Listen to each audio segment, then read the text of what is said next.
All right, so I'm going to demonstrate the couch, what we call the couch stretch. I think it got its name because it was done originally like on a couch at home watching TV. But this stretch has been around for a long time. I didn't create this stretch on my own. It's been around forever. Excuse me. It's been around forever. A lot of people do it, and it's really to stretch out the anterior part of your legs, so your hip joint, like your hip flexors, and down into your quads. This stretch is for. So all you need is a wall.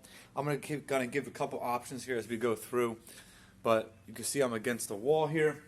What you're gonna do is you're going to get your knee to the very base of the wall, so that your shin is up against the wall. All right, and then from there, ideally, you're gonna sit up. You're gonna sit yourself up into like a lunge position. So let me see if you can see here. I got my knee at the base of the wall, down here. My shin flat on the wall, and my ankles against the wall here. Now, I'm going to show you the stretch, and then I'm going to show you some things that will make it a little bit easier if you can't get to this position.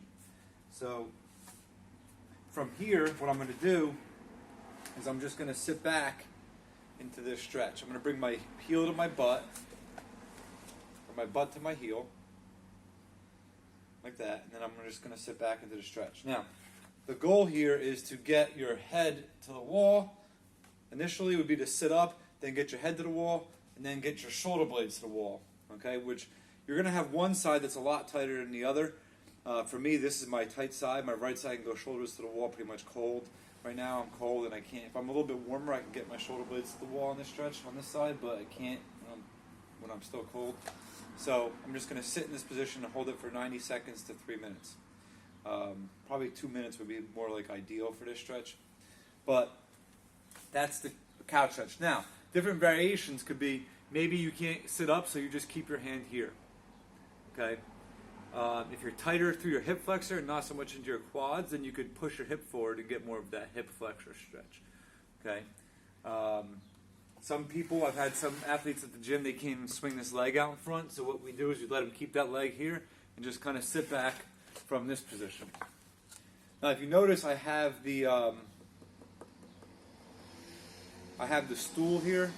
You could use anything, so it doesn't have to be like, I made this specifically for stretching, but this is just something to lean on so you can relax while you're stretching, okay?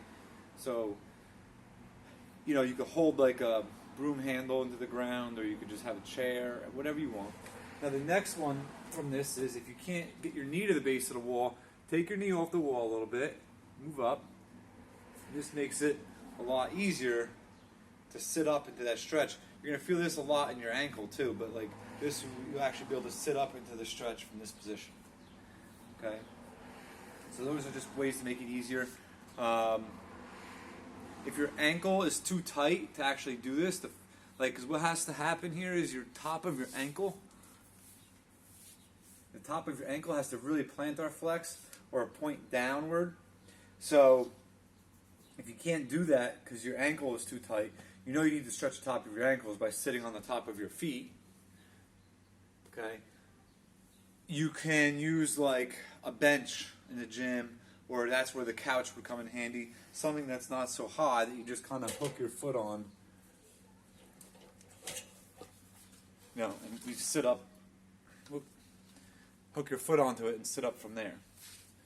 Okay, but that's basically, that's the couch stretch.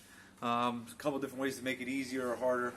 And again, you would want to ideally be able to get yourself knee to the wall, shin to the wall, head to the wall, and then final would be shoulder blades to the wall, and be able to sit there and just relax in that position.